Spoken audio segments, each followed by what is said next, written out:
అసెంబ్లీలో బీజేపీపై ఫైర్ అయ్యారు మంత్రి సీతక్క. పేదలకు ఉపాధి కల్పించే నరేగా స్కీమ్ను కేంద్రం నిర్వీర్యం చేస్తోందని తెలిపారు.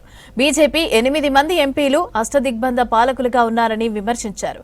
దమ్ముంటే కేంద్రంతో మాట్లాడి తెలంగాణకు నిధులు తీసుకురావాలని సవాల్ విసిరారు సీతక్క.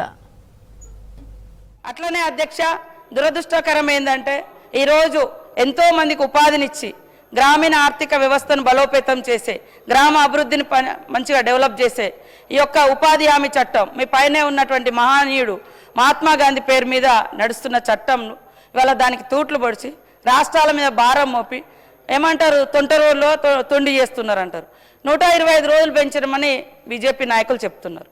కానీ 125 రోజులలో వాళ్ళ భారము 70కే అయింది అధ్యక్ష. 100 రోజులు గతంలో కేంద్ర ప్రభుత్వం భరిస్తే ఇప్పుడు కేవలం 70 రోజులకే వాళ్ళు పని కల్పిస్తున్నారు. ఇప్పటి వరకు కూడా మనం చూస్తే ప్రతి పని ఇవాళ గత ప్రభుత్వంలో కూడా అయిన పనులు కానీ ఇప్పుడు మేము చేపట్టినాయి కానీ చాలా వరకు మరి మనకు ఎన్ఆర్జీఎస్ నిధుల నుంచే చేసుకోవడం జరిగింది అధ్యక్ష.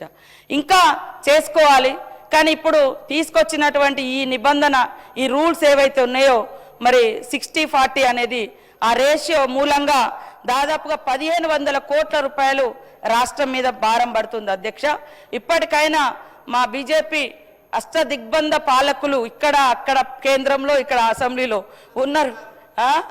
దిగ్గజాలు అయితే ఖచ్చితంగా ఆ బిల్లును మార్పిచ్చి ఆ మహానీయుడి పేరు ఉంచి 90% అయినా కనీసం మరి మీరు భరించే రకంగా మాకు ఈ యొక్క మిషన్ మన ఉపాధి హామీలో మార్పులకు శ్రీకారం చుట్టాలని ఈ సందర్భంగా కోరుతా ఉన్నాను అధ్యక్ష.